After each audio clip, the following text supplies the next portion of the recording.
Gente, isso aí é só pra acordar, tá ligado? É só pra acordar, pra gente estar pá, assim, né? Fico feliz por ver vocês bem, principalmente devido às chuvas que acometeram as nossas cidades, né? A gente viu quanto foi complicado, né?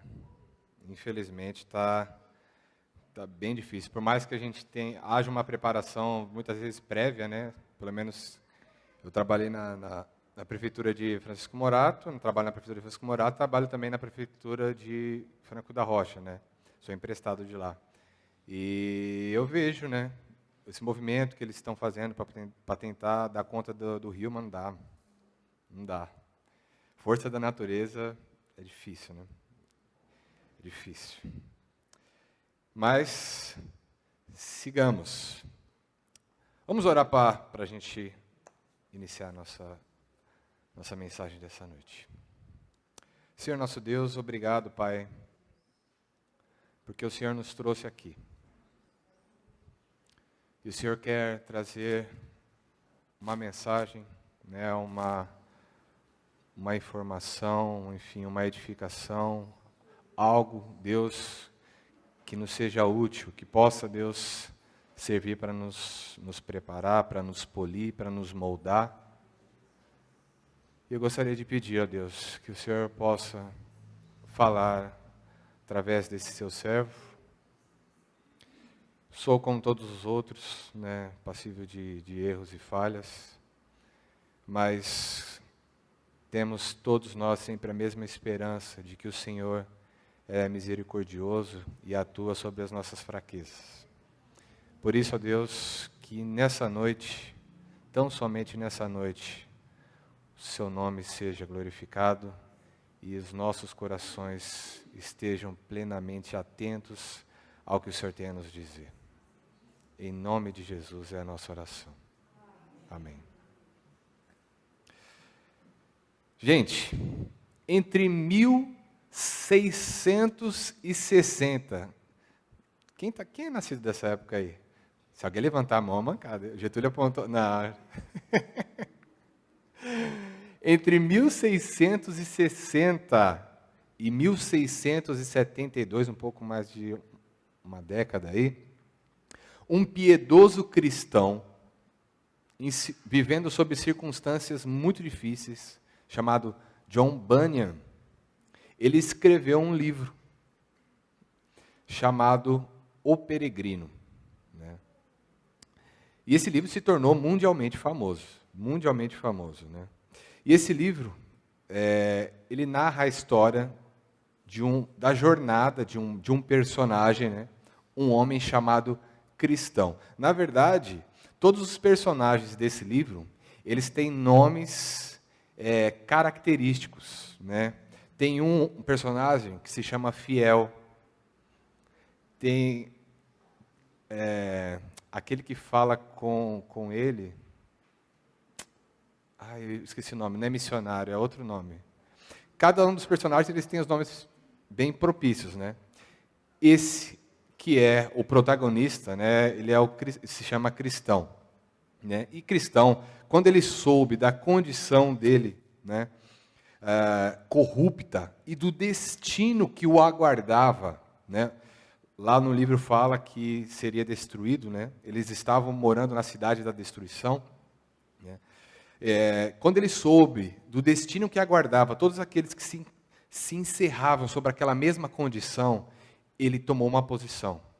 Ele buscou desesperadamente, o livro narra do início ao fim toda essa jornada, né? Ele buscou desesperadamente se salvar dessa destruição que estava entregue a ele, né? Entregue às pessoas que fazem parte dessa condição, né? E aí ele parte da casa dele, ele sai da casa dele, né, em direção a um lugar que no livro é descrito como a cidade celestial. E diz a história que antes disso, Cristão, ele foi aos seus, ele foi à sua família, né? Ele mesmo. Ele foi à sua família. Ele tentou convencer a sua mulher, tentou convencer os seus filhos daquilo que estava os aguardando. Só que, infelizmente, eles não deram ouvidos.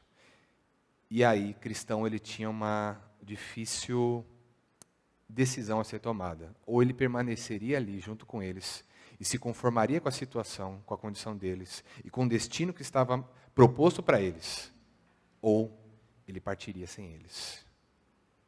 E foi o que ele fez. Ele deixou a esposa e deixou os filhos e foi. E foi. Né? E ele partiu rumo à cidade celestial. Né? E o livro conta, né, que durante esse caminho, durante essa jornada, ele atravessou diversos tipos de circunstâncias, tá? Diversos tipos, né? Vários desafios ele enfrentou. Tudo para que ele, enfim, ele pudesse atravessar os portões daquela amada cidade, né? Cidade celestial.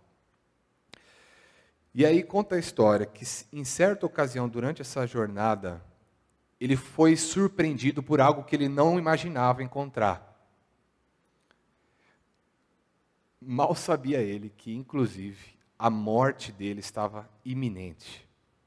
Um demônio chamado Apollyon veio ao seu encontro. Aí o livro diz que esse demônio ele tem um aspecto muito nefasto, né? Fala bem apavorante. É um ser coberto de escamas, tinha asas de dragão, fala que tinha patas de urso, né? E do ventre dele saíam fogo e fumaça. Né? E também fala que a boca era como de um leão. Né? Inicialmente, Apollyon, ele chega até Cristão e de uma forma pacífica. Ele vai trocar uma ideia com o Cristão. Né? Puxa uma conversa. Ele sabia que Cristão já tinha sido seu escravo antes. Então, e já não era mais seu escravo, né? E não estava mais sob o seu domínio. Então, ele tenta convencê-lo a retornar, né? E até ele fala, né? Ah, Cristão, retorne a ser meu servo, e eu prometo dar a você, inclusive soa muito familiar com certa aprovação, né? Eu prometo dar-lhe aqui tudo que há de melhor nessa terra, né? Só que Cristão, de uma forma resoluta, de uma forma convicta, ele resistiu a cada proposta, porque essa não foi a única. A cada proposta que Apollyon ia fazendo para que ele voltasse a ser escravo daquele demônio. Né? E Cristão resistindo, inclusive ele ressalta, né, que ele principalmente amava o seu novo Senhor, o seu novo Deus e Rei. Né? E aí, quando Apollyon ouve essas recusas sequentes, né, e vendo que ele já não, que era alguém que não tinha mais reversão, digamos assim, para o seu lado, ele então muda totalmente a sua forma de conversar e começa a esbravejar. E ali, naquele lugar, realmente, eu me imagino, né, fazendo a leitura, normalmente quando a gente faz a leitura, a gente se imagina na pele do personagem, né? Eu imagino o Cristão ouvindo essas palavras de Apollyon. Apollyon diz assim: prepare-se então para morrer, pois juro por meu antro infernal que hoje você não seguirá aqui adiante. Aqui mesmo eu tomarei a sua alma. E ali, gente, começa. Né? Ele se lança num ataque feroz contra Cristão e os dois entram ali num combate mortal. E obviamente, claro que eu não vou contar para você qual que é o desfecho desse combate. Né? Não é o meu propósito. Mas fica uma sugestão de livro, tá? Que, inclusive, eu tenho muita confiança que pode ser muito edificante para vocês, porque foi para muitas e muitas pessoas de muitas e muitas épocas diferentes. Né? É um livro atemporal e que traz uma mensagem realmente muito edificante aos cristãos. Mas porque justamente essa cena, de toda essa história de cristão, ela foi trazida hoje para essa noite, né? Para a nossa conversa dessa noite. Porque justamente nós, cristãos, deixamos de nos recordar de algo que é crucial para a nossa sobrevivência espiritual. Até o Hernandes Dias Lopes uma vez comentou, né, que a vida cristã, ela não é uma chácara onde a gente fica passando as férias, né? A vida cristã, ela não é uma ilha de descanso. Não é. Não é. Na verdade, é um campo aceso de batalha. Nós vivemos sob uma realidade de combate iminente. Iminente. E aí eu pergunto a vocês, quem é o inimigo que batalha contra nós?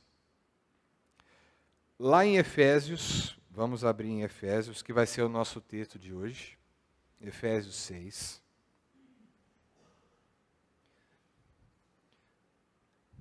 E eu procurando minha garrafinha, sumiu. Desapareceu. Efésios 6. Em Efésios 6 fala o seguinte, versículo 12, né? Ele esclarece já de imediato, Paulo já informa para a gente. Galera, vocês têm um combate, estão para travar um combate. Estão travando um combate, na verdade, né? E primeira coisa, eu preciso esclarecer para vocês quem não é o seu inimigo. Quem não é o seu inimigo. Isso é uma coisa que precisa ficar muito clara, né? Lá no versículo 12 diz lá, pois a nossa luta não é contra pessoas, não é contra carne e sangue, mas contra os poderes e autoridades, contra os dominadores desse mundo de trevas, contra as forças espirituais do mal nas regiões celestiais. Nós que outrora a gente servia, isso falando a respeito daqueles que são cristãos, daqueles que se converteram. Outrora nós servíamos a quem? O Deus desse mundo, não é? Nós servíamos ao Deus desse mundo. E agora que nós aceitamos a Cristo como sendo o nosso Senhor, algo mudou. Diante dessa postura, o que você acha que nos espera? Diante desse mundo, né? Em João 15, 19 diz assim, se vocês pertencessem a esse mundo, ele os amaria, como se fossem dele. Todavia vocês não são do mundo, mas eu os escolhi, tirando-os do mundo. Por isso, o mundo os odeia. Portanto, gente, há uma hostilidade real nesse mundo contra quem? Contra os filhos de Deus.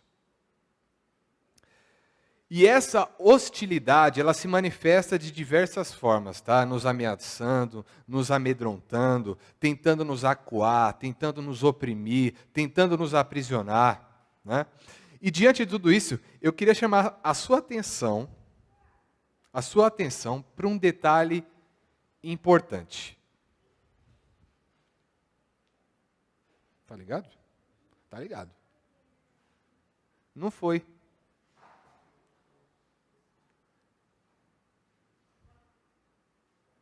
Não? Pronto.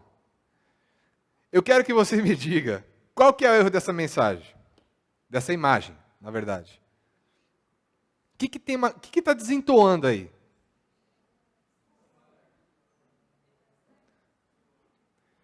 É um homem distraído com alguma coisa, certo? Qual que é o ambiente que ele está? Uma guerra. Bacana. E o que você acha que vai acontecer com esse cara aí? O que você acha que... Mano, é difícil, né? É complicado. Mas por que eu trouxe justamente essa imagem? Gente, a gente sabe que na batalha onde nós estamos, não existe campo neutro, certo? Não tem campo neutro. Ou você está de um lado, ou você está de outro, certo? E aí, por que é que eu muitas vezes tenho a sensação, né, se passa a sensação que se tem é que tem muita gente caminhando assim, muitos cristãos caminhando assim, no campo de batalha, no fogo cruzado. E por que eu falo isso? Porque o confronto com o mal, ele exige uma preparação prévia. Prévia. Aí eu pergunto, cadê a sua armadura? Ninguém vai à guerra sem se valer de revestimentos que garantam a sua segurança. Ou não? Ainda mais que um inimigo feroz te aguarda.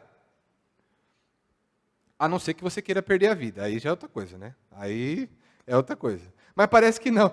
E engraçado, isso aqui eu sinto que acontece com uma frequência muito grande. Muito grande. E uma outra coisa, né? Que costuma aparecer, né? Chegou o turbilhão. Chegou a peleja. A circunstância que eu não estava esperando apareceu. Deus, me acode. Me ajuda. Que nem o Renan fala, me ajuda, né? Tá lá você, e aí você pensa, tá lá você, no meio do campo de batalha, tentando se equipar, vestir a armadura, e o seu inimigo diante de você, ô seu moço, peraí, eu sei que o senhor tá bravo, eu sei que você está segurando essa espada, segura aí, segura rapidinho, deixa eu só vestir a minha armadura, olha só, a lógica que nós temos muitas vezes. Deixa eu só me preparar, no meio do problema, deixa eu só me preparar agora para eu poder enfrentar você. Isso acontece no campo de batalha, gente? E por que muitas vezes, por mais que seja difícil entender, né, por que temos muitas vezes esse tipo de postura? Por quê?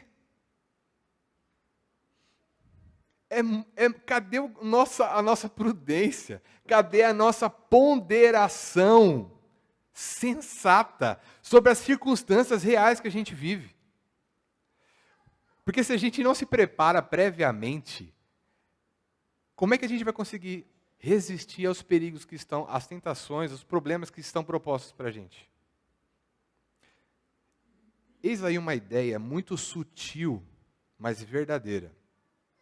A nossa disposição em tomar atitudes antecipadas está intimamente ligada à nossa percepção da seriedade do perigo. Vou repetir. A nossa disposição em tomar atitudes antecipadas está intimamente ligada à nossa percepção da seriedade do perigo. Você quer um exemplo disso? Mudei-me para uma casa nova. Estou lá na minha casa nova, estou curtindo, pá. E aí, bem cedo, me preparo para sair para o trabalho. Não conheço o bairro, mas sei que a minha rua ali, seguindo ela, ali no finalzinho, vai dar num ponto de ônibus, aonde eu vou pegar o ônibus. Então, eu vou lá, me troco, tomo meu café e desço a minha rua sentido para pegar o ônibus para poder ir para o trabalho. Estou ali andando e, curiosamente, olho para uma casa meio deteriorada, né? Um portão meio caindo e tal. E um dos portões está aberto, né? Num instante, sai um cachorro desse tamanho e corre em minha direção. E aí eu vou lá, corro, de uma forma desesperada para fugir do bicho, né? Consigo entrar no ônibus, mas quando eu olho, metade da calça já foi embora. Porque o bicho já levou embora, na mordida, mas não machucou. Você já passou por isso? Ou algo parecido? Aninha não passou. Espero que você nunca passe. Espero que você não passe. É difícil. Teve uma vez que eu já passei um negócio muito... Nossa. Meus amigos de infância lembram. Eu já passei um perrengue correndo atrás de pipa por causa disso. Correndo atrás de pipa, os cachorros dentro da propriedade. Olha. Olha. Você entendeu, né, cara? Você entendeu, os cachorros avançaram, a misericórdia de Deus, foi misericórdia de Deus, cara. E aí, olha só que legal, beleza, eu passei esse perrengue, fui para casa.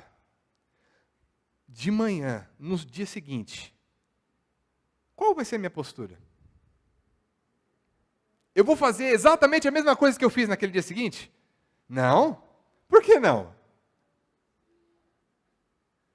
Porque eu percebi o perigo que eu estava correndo. E agora o que vai acontecer? Eu vou andar com um pau desse tamanho e vou para o serviço. Imagina né, o ridículo, né? Eu arrastando um pedaço de madeira até chegar no ponto de ônibus para me defender. Mas tem uma outra opção? Tem, eu vou evitar, né? Ir para um outro lugar, evitar aquele caminho, né? Mas você percebe? Eu tomei uma atitude prévia, porque eu identifiquei que na frente tinha perigo. Eu sei que tem algo me ameaçando. Então, eu tive que tomar uma atitude antes, para que depois não acabasse sendo prejudicado, né? E é exatamente isso que acontece nessa situação, né? Só que o problema é que nós, às vezes, não conseguimos ponderar, de fato, os perigos que nós estamos correndo espiritualmente falando, né? Enfim, corremos um risco, já sabemos disso agora, né? Mas não nos desesperemos, porque sabendo da nossa condição de fragilidade, Deus, Ele não nos desamparou. Ele providenciou algo a nós, para que nós pudéssemos nos defender. Passar? Não foi. Aí, foi. Agora foi. Acho que acabou a bateria do negócio aqui. Efésios 6, de 10 a 13. Vamos começar. Essa noite nós falaremos sobre a armadura de Deus. Uma palavra final. Sejam fortes no Senhor e em seu grande poder. Vistam toda a armadura de Deus para que possam permanecer firmes contra as estratégias vaciladas do diabo.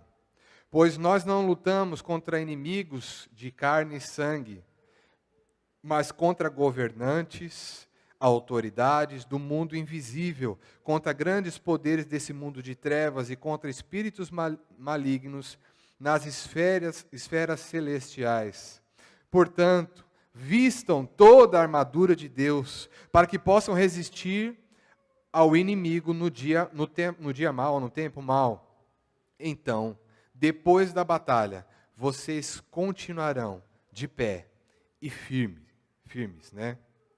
O texto fala lá, para que possam resistir no dia mau e permanecer firmes, ou inabaláveis, em algumas versões aparece, né? Eu acrescento, inclusive, mais um apontamento muito válido ali do Hernandes Dias Lopes, né? É engraçado a postura que a gente tem muitas vezes quando a gente vence uma batalha, né? É estranho. Porque quando a gente vence, a gente tá na peleja e tal, conseguiu atravessar aquela situação complicada, qual que normalmente é a postura? A gente vai se acomodar, a gente vai comemorar, a gente vai ficar feliz, a gente vai baixar a nossa guarda. O que o texto está falando aí? Para que vocês possam resistir no dia mau e permanecer firmes. Permanecer firmes. A gente precisa resistir. É essa a instrução que Paulo nos dá. Inclusive, por que ele fala resistir? Porque, gente, a gente precisa manter os nossos equipamentos a postos, a gente precisa manter a nossa postura sem relaxar, porque é justamente nesses momentos de distração que o inimigo ele pode se aproveitar. Esperando para te dar um ataque feroz quando você menos espera. E é sempre assim. É sempre quando a gente menos espera, no momento que você está menos preparado, é ali que as situações te acometem, né? E é um problema. Logo em seguida, nos é entregue uma descrição da armadura que nos foi confiada, a armadura de Deus. Efésios 6, 14 a 17.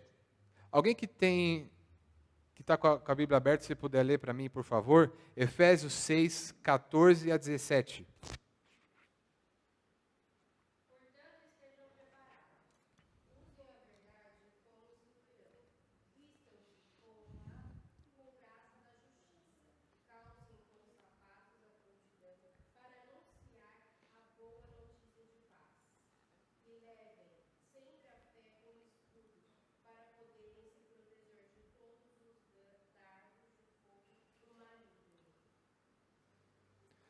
17.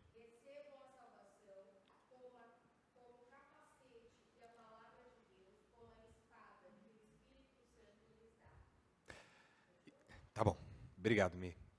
E ao ler sobre essa descrição da armadura, né, forjada pelo próprio Deus, eu me recordei de algumas coisas interessantes, de um programa até meio que famoso entre os canais fechados. Eu falo famoso, aí eu falo assim, gente, eu não vou falar o nome do programa, não sei se pode falar, né? É por causa da transmissão, né? Mas eu acredito que vocês vão saber quando eu começar a falar a respeito das características deles. É um programa que, inclusive, meu pai gosta bastante. Ele gosta pra caramba. Nesse programa, pessoas são convidadas, né? Diversos tipos de pessoas, né? Convidadas a uma forja. Não sei se vocês já viram. Para que lá eles criem equipamentos, né? Como espadas ou similares, né?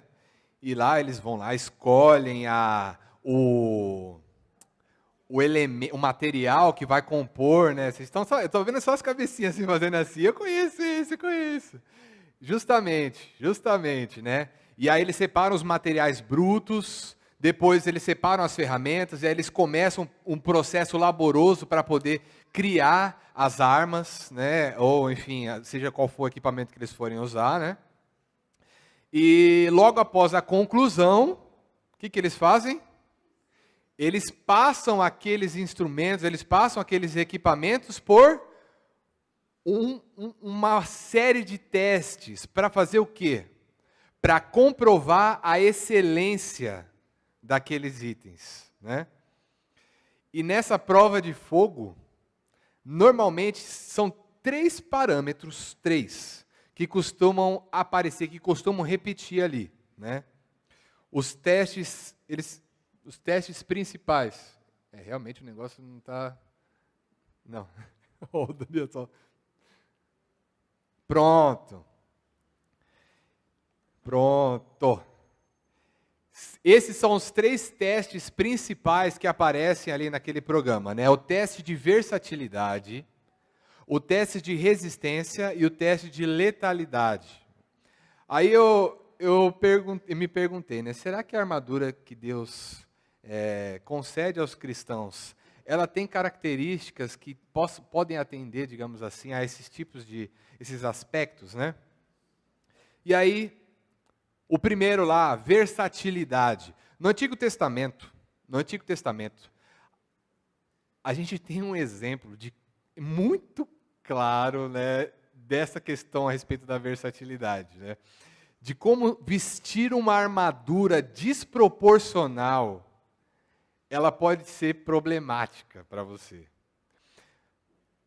O contexto, não sei se vocês já se recordam dessa passagem.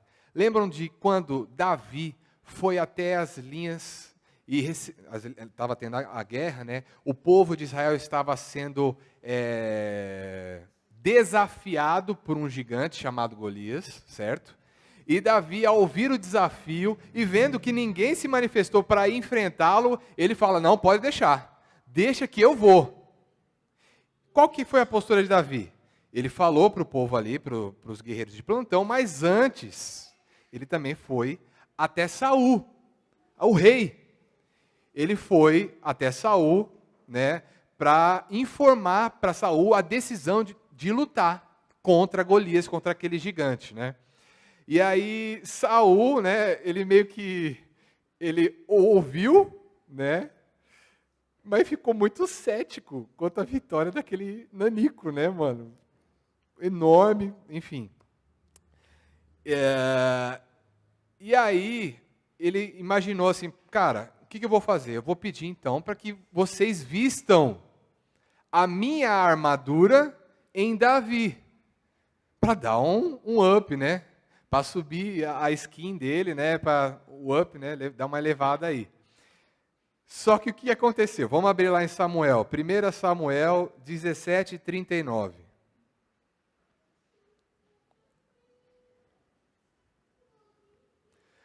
Samuel 17, 39. É o texto que se segue a essa solicitação de Saul para que vestissem Davi com a sua armadura. Está lá. Davi prendeu a sua espada sobre a túnica e tentou andar, mas ele não estava acostumado com aquilo. Estava prejudicando os movimentos, não era versátil, né? Não estava adaptado a ele, né? Eu não estou conseguindo nem andar com isso, Saul.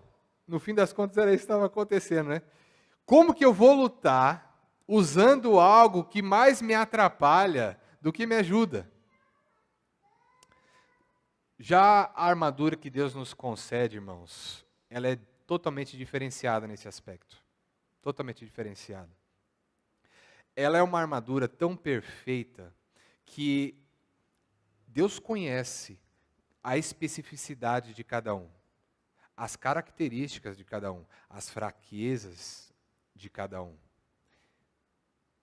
E Ele conseguiu forjar uma armadura que se adequa perfeitamente a cada crente. A cada crente. E da forma perfeita. De uma forma perfeita, porque o crente vestindo ela, ele está plenamente capaz de lutar no combate, sem ter nenhum tipo de ônus a esse respeito, né? Teste segundo, de resistência.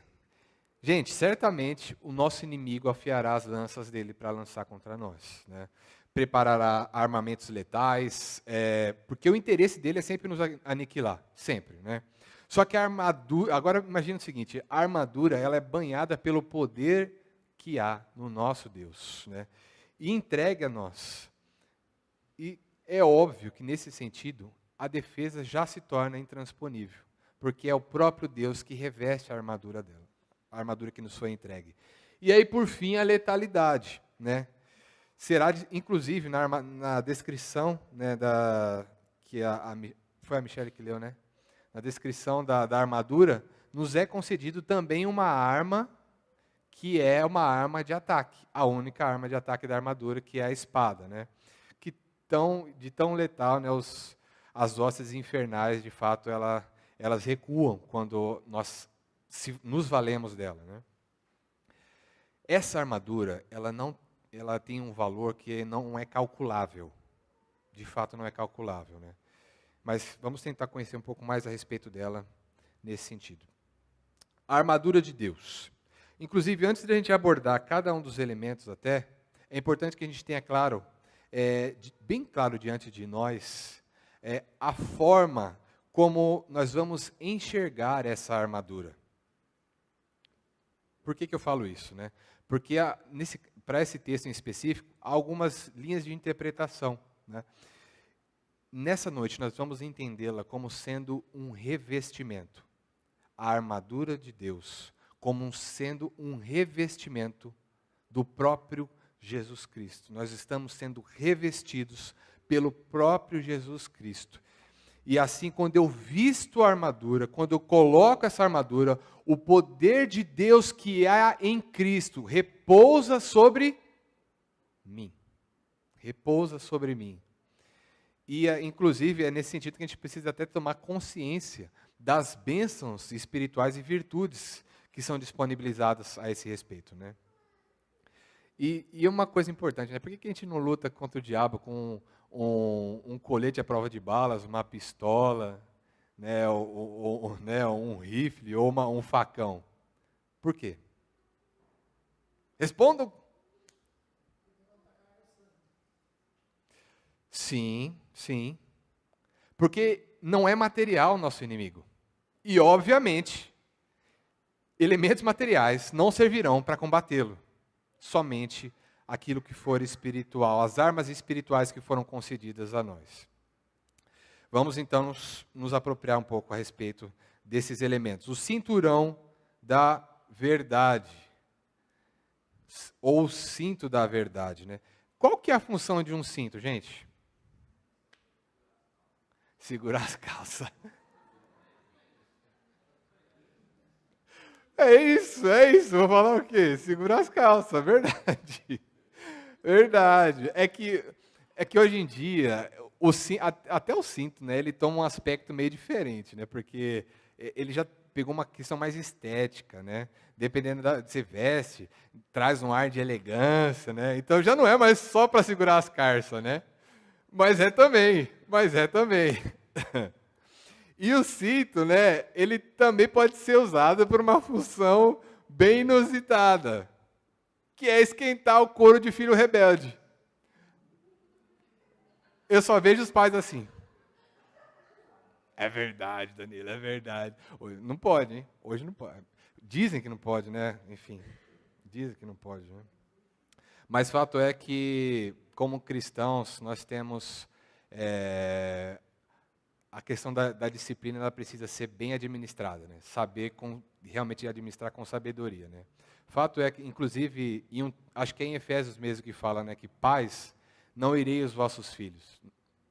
Nesse sentido, o texto, quando a gente vai tratar a respeito dele, entender o que está sendo transmitido ali, é usar de uma disciplina exagerada, uma disciplina que não é cabível para, de fato, ensinar ao filho. E aí, qual que vai ser o resultado disso?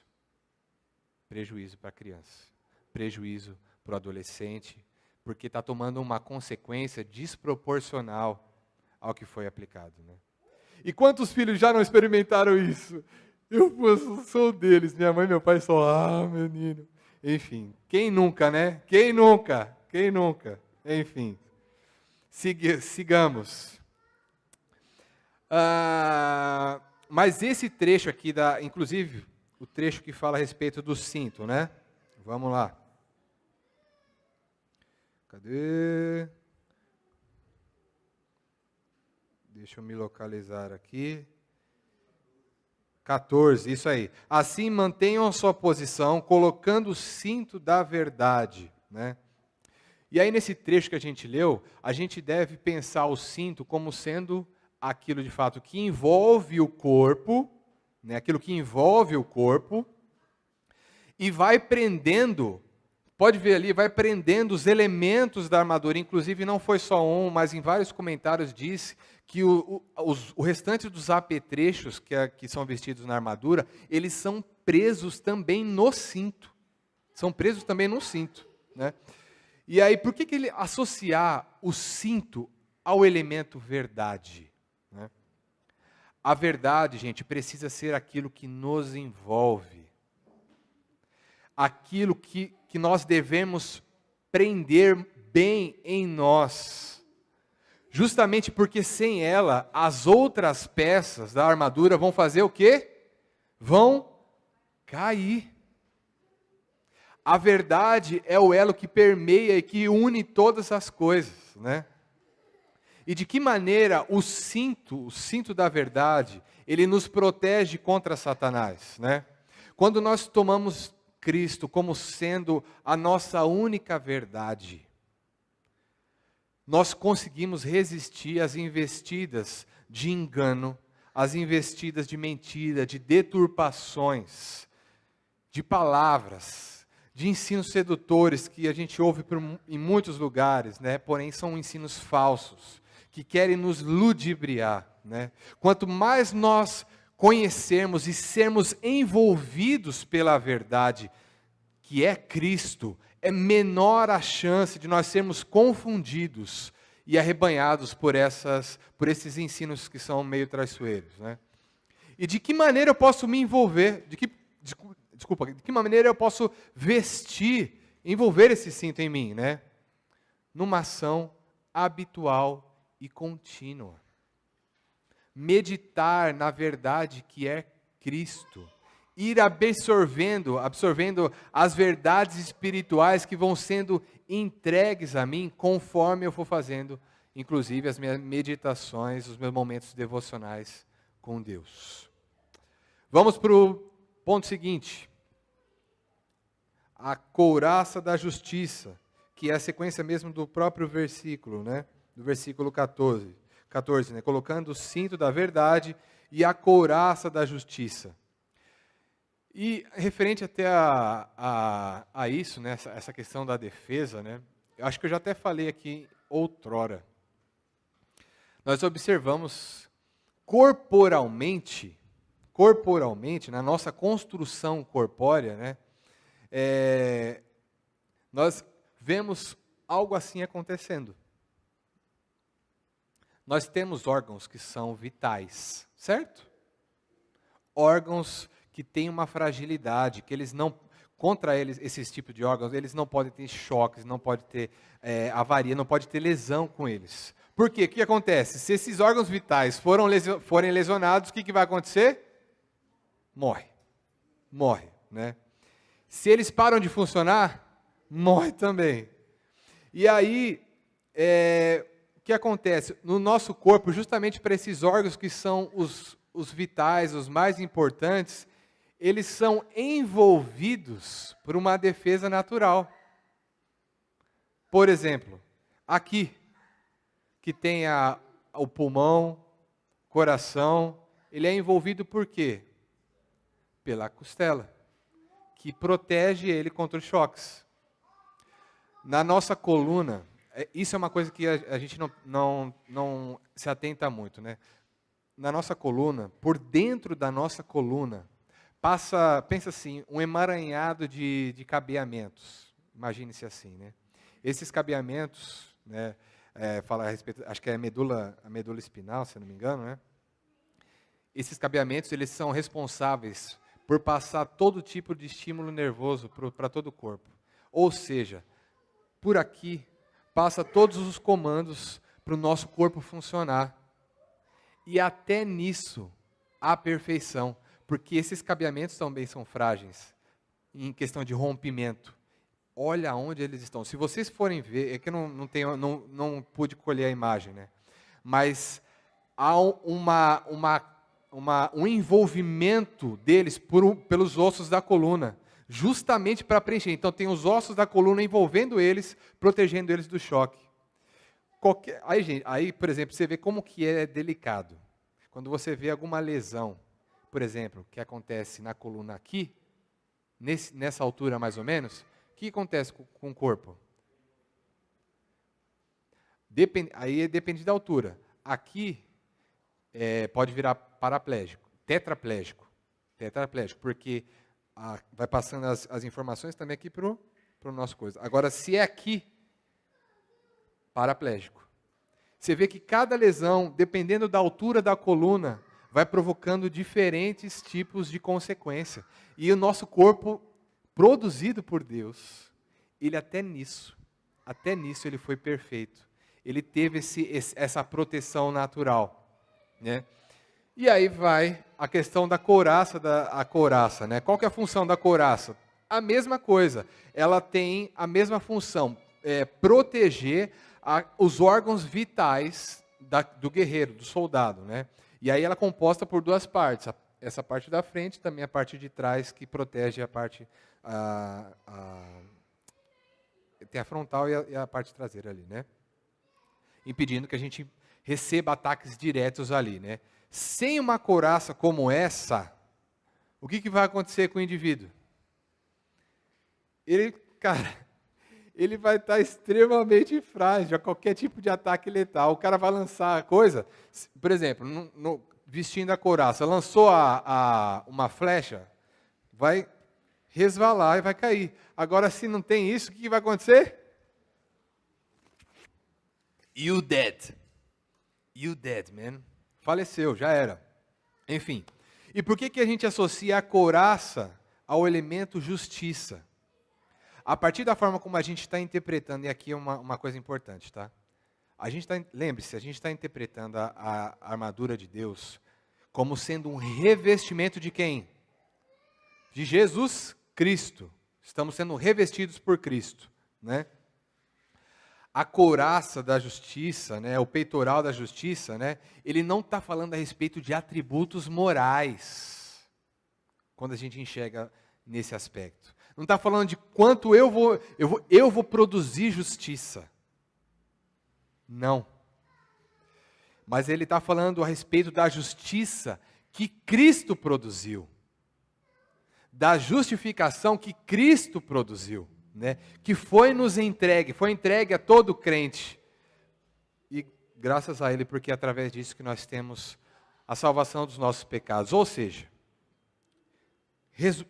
explicando de uma forma um pouco mais mais específica. Quando o único homem que foi justo, o único homem que foi de fato puro, o único homem que foi de fato inocente, que não pecou, quando ele se sacrificou morrendo na cruz e ressuscitando de uma forma vitoriosa, algo além do que as pessoas estavam acompanhando na época, as pessoas que estavam enxergando, algo aconteceu, além do que se via. Na cruz, gente, foi feita uma troca. Uma troca. Jesus, ele entregou toda a sua pureza, toda a sua justiça, toda a sua condição imaculada aos que viessem a crer nele. É isso que Cristo fez. E isso significa que a partir do momento que eu creio em Cristo, me é imputado uma nova condição. Eu sou um homem totalmente novo, um homem regenerado, né? Diante de Deus, eu sou agora inculpável, porque os atributos de Cristo agora repousam sobre mim. É a justificação, né? E nessa troca, né? Cristo, ele me deu algo, mas tomou também. Ele tomou os meus pecados e cravou na cruz, recebendo na própria carne dele as consequências pelos atos que foram meus, pelos pecados que são meus, pela condição de pecador que era minha, ele que pagou, né? E aí, é essa justiça que nós devemos usar como defesa. Jesus nos entregou a sua justiça.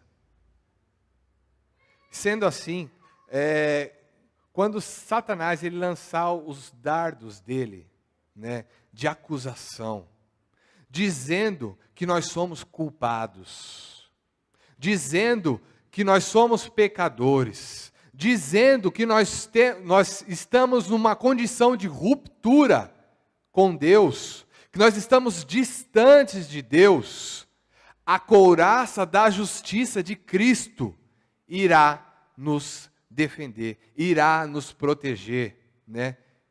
E reafirmará: você está errado, Satanás. Aquilo que você está trazendo é algo para me enganar, para me iludir, para me jogar no chão.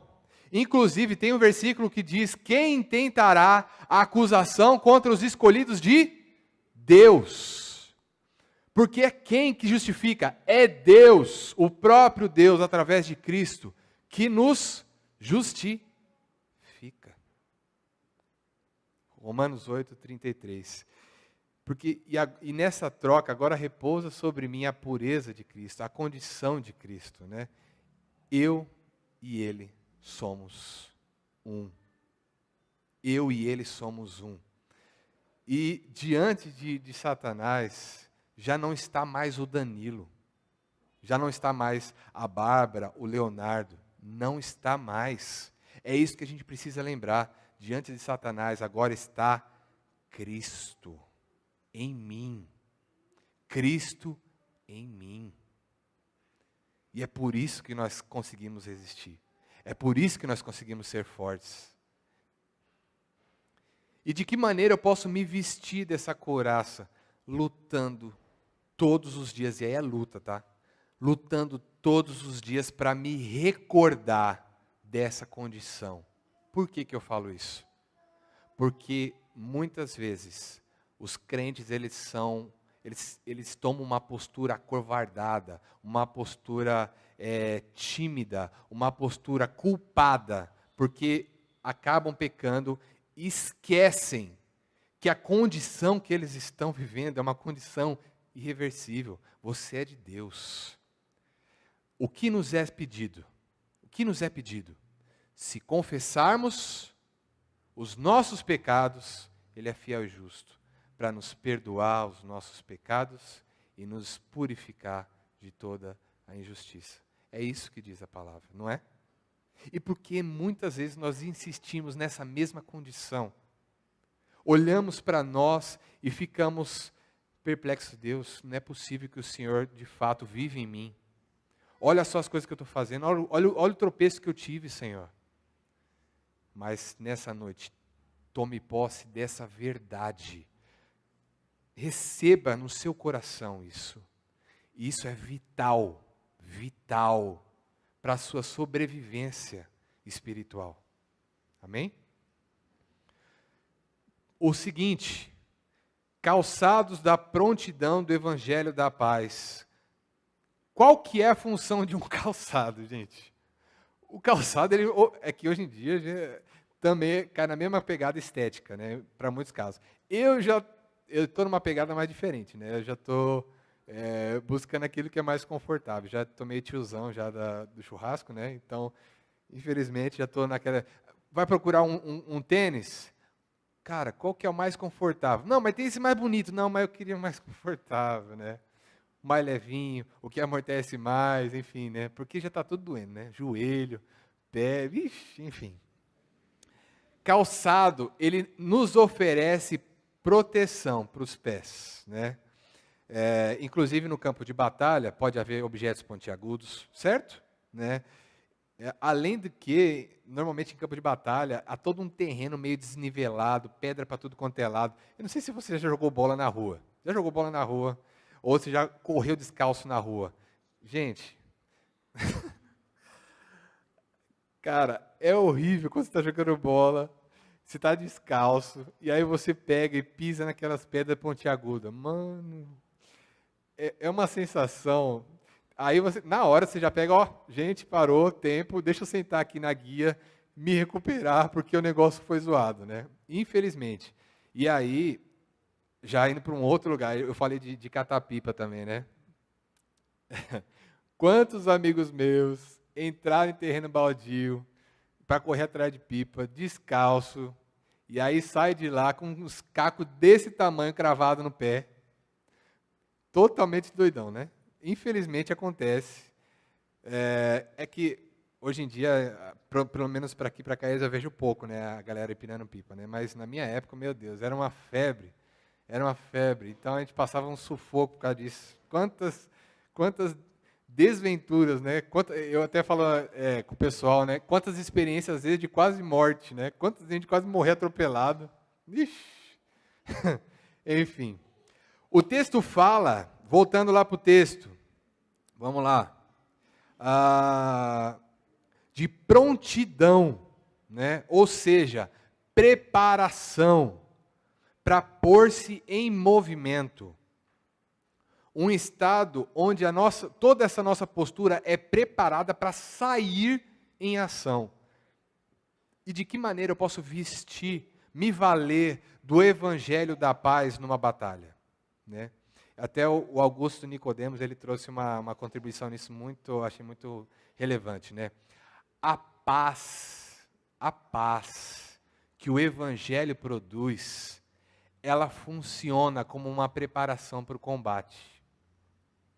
Nós nos vestimos da recordação de que Deus nos amou e que Ele entregou seu Filho para morrer em nosso lugar. Né? E finalmente, inclusive, para que a gente pudesse ter essa relação com Ele, né, de proximidade e paz. E agora, nós estamos indo para a guerra contra Satanás, calçados na certeza de que Deus é o nosso aliado. E aí uma coisa que ele citou, que ele realmente foi muito, muito perspicaz nisso, né? Imagina quem não é cristão.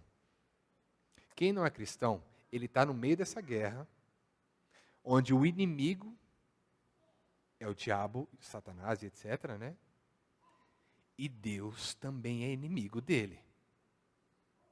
Agora, você imagina a situação, você está numa guerra, onde contra você tem um monte de demônio, etc., e tem Deus também irado contra você. Olha só a diferença para os cristãos. Os cristãos entram nessa guerra já confiantes no seu aliado, que é Deus. Eles já estão em paz, porque eles sabem que essa vitória já é certa. Sigamos. Para o escudo da fé, Diz lá o texto, versículo 16, além disso, usem o escudo da fé, com o qual vocês poderão apagar as setas inflamadas do maligno. E aí uma coisa, né? Setas ou é que isso aí aparece em várias nuances, né? Setas, dardos, flechas, enfim, né? Esses dardos, essas flechas, seja qual for, né? Ele diz que está inflamado, certo? Eles são envolvidos por algum elemento inflamável que, ao tocarem em alguma superfície, vai causar o quê? Queimadura. A intenção é que se alastre. A intenção é que se alastre, né? E se ela toca num cristão, né, na verdade numa pessoa, quando você atira uma flecha e essa flecha atinge uma pessoa e essa flecha está com fogo, normalmente o que acontece? Perfurou e só isso? Normalmente não. O que acontece? O fogo se alastra. O fogo se alastra. E é engraçado, né? Porque crente parece ser um receptáculo propício para essas coisas, né? Tipo, tacou a seta de tentação, se alastra de uma forma incontrolável, né? Mas aí um detalhe, né? Vocês já viram, né, alguém usar esse tipo de ferramenta, esse tipo de arma, para ir pescar um peixe, por exemplo? Ou algum animal aquático? Por que não? Porque a inflamação, ela perde todo o seu poder diante da superfície da pele desses animais, né? E já nós, se a gente recebe um dardo de fogo, possivelmente a gente estaria lascado, né? Porque a inflamação em nós, ela é meio que instantânea. A gente recebeu aquilo, começa a nos envolver e aumentar, né? Tentações, incredulidade, se são recebidas no nosso corpo desprotegido, vão causar prejuízos, vai se alastrar por todo o corpo. E o que a gente corre sério risco do quê? Além de sofrer umas queimaduras graves, né? Morrer. Por isso que Paulo nos orienta a usar o escudo da fé. E aí, qual que é a função do escudo? Né? O escudo, nas guerras, obviamente, é para proteger. E na época de Paulo, principalmente lá o pessoal romano, eles usavam esse tipo de escudo, oblongo que fala, né? Ele é meio que num formato de porta, justamente para que ele pudesse cobrir uma maior parte do corpo. Na verdade, existe mais de um escudo, tá? Existe aquele redondinho que o pessoal vê, só que é para batalha mais curta, né? Esse oferece uma proteção muito maior. Tanto que, hoje em dia, uma coisa muito similar a essa é usada por policiais, quando eles vão fazer confronto, né, contra, às vezes, torcida, né, contra grupos, né? Normalmente tem isso, porque de fato protege e realmente protege, envolve boa parte do corpo ali da pessoa que está sendo usado, que está usando ele, né? E por que associa o escudo ao elemento fé, né? Porque é justamente a fé que nos protege do ceticismo, nos protege da descrença, nos protege da desconfiança, da incredulidade, da dúvida. A fé no Filho de Deus e na força do seu poder que age em nós, é essa fé que nós precisamos absorver e fazer com que ela faça parte da nossa vida diariamente, né?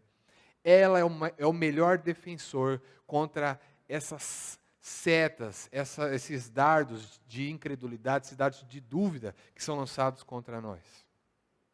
Por fim, capacete da salvação. Aí eu pergunto, qual que é a função de um capacete na guerra? Obviamente, para proteger a cabeça do soldado de possíveis ataques, né? Mas de que salvação está sendo falada ali? É da salvação que nós recebemos através de Cristo, né? O soldado que creu de fato no Senhor Jesus e que agora o fez Senhor da sua vida, né? Lembra do cristão que eu falei no início? Do personagem cristão? Ele estava indo rumo a uma cidade, a cidade celestial. Pois bem, cristão, a você está reservado um destino que como eu posso dizer? Me fugiu a palavra agora. Eu ia falar em questão de desvios, né, mas não é possível ter desvios a esse respeito, né? A sua vida já foi comprada, você já foi selado com o Espírito Santo. E já há um destino certo para você, né? É isso que normalmente a gente precisa ter em mente, inclusive, quando nós entramos numa batalha, né? Que nós temos alguém que está pelejando por nós e que estamos seguros. A nossa salvação, ela protege-nos contra, inclusive, novamente, a questão das dúvidas que são lançadas por Satanás a respeito do nosso próprio destino futuro, vindouro, né? Só que a questão maior, na verdade, é que a gente precisa estar convicto disso, convicto dessa salvação. Muitas vezes a gente entra na batalha, né, e não está convicto, a gente está titubeando. E aí que Satanás entra. É nessas brechas que ele entra para tentar fazer com que a gente tenha dúvida. E qual que é o problema disso? Um soldado com dúvida, ele não se entrega na batalha. Sempre que você está inseguro sobre alguma coisa, normalmente a sua postura é mais rígida, é uma postura mais na defensiva. Aquele que tem a convicção da salvação, ele se lança na batalha certo de que ele já sabe o destino dele. E ele vai com toda a ousadia, ele vai com todo o vigor, porque ele sabe aquilo que espera. Agora, se eu não tenho essa convicção, eu me acanho. Né? É isso que a gente precisa sempre ter em mente, que graças a Cristo, nós já estamos seguros. Já estamos seguros. Aliás, eu falei que é a última, né? Mas tem a espada do Espírito, né? De fato é a última. A espada do Espírito, a palavra de Deus. A espada é a única arma de resposta que é disponibilizada para os cristãos, né? Só era usada, né, em combate corpo a corpo, no caso é combate próximo, né? E por que a gente associa a espada ao elemento palavra de Deus? Porque nos valemos do que está escrito na palavra para responder aos ataques que estão sendo lançados sobre nós. Mentiras são lançadas sobre nós. Nós respondemos com aquilo que está escrito na palavra. Acusações são lançadas sobre nós. Nós respondemos com aquilo que está escrito na palavra. Satanás, você me acusa, mas se nós confessarmos nossos pecados, ele é fiel e justo para nos perdoar. Se ele falar que eu sou culpado, Deus, ele me inocenta. Porque Cristo já pagou pelo meu erro, pelos meus pecados, né? No caso. E se e aí até fala, né? Se a nossa própria consciência nos acusar, também nós responderemos com a palavra. Diz a palavra lá em 1 João 3,20. E ainda que que a nossa própria consciência nos condene, Deus é maior do que a nossa consciência. E Ele sabe de todas as coisas. Inclusive, já pedi para o pessoal do louvor já vir à frente, já estou finalizando, né? Tem uma coisa que a gente precisa se recordar, né? É o Espírito Santo que interpreta a palavra. Tanto que o texto fala, né? A espada de quem? A espada do Espírito. A espada do Espírito, que é a palavra de Deus. É Ele que toma a palavra e a envolve de uma força viva, né? Sem Ele, tudo que está escrito não passa de letra no papel, de tinta no papel. É preciso que o Espírito Santo, ele corrobore tudo aquilo que está na palavra. para a gente poder enfrentar, né? E diante de toda essa apresentação, né, da armadura de Deus, tem mais uma coisa que eu precisava falar a respeito de um versículo posterior ali. 18, alguém pode ler para mim? Versículo 18.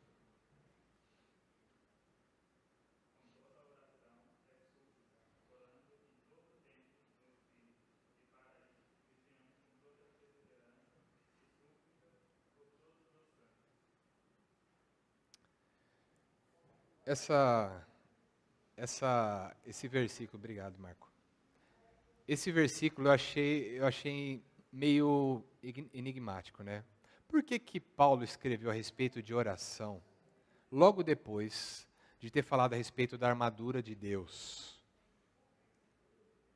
Orem, inclusive ele fala, orem no Espírito. O que ele está querendo dizer com isso? Né? Me perguntei a respeito desse trecho, né? E aí, consultando um comentário bíblico, eu fui surpreendido por algo que de fato é muito significativo, e que precisa ser levado em consideração muitas vezes, né? Quando ele fala Espírito, obviamente ele está falando do Espírito de Deus, né, o Espírito Santo, né? E aí, lá no comentário, ele faz a seguinte ponderação, e aí eu peço que você analise comigo, né? De que nos serviria a espada de Miguel? De que nos serviria a espada de Miguel, se a mão que a segura for frouxa e sem forças? De que nos valeria a cobertura da armadura de Deus, se em seu interior habita um coração acovardado? A vida que deveria animar aquela figura armada, aquela que fortalece o braço, que inclusive ergue o escudo, que põe em movimento os pés calçados no Evangelho da Paz. Tudo isso procede da inspiração do Espírito de Deus. É a inspiração recebida em resposta à oração confiante.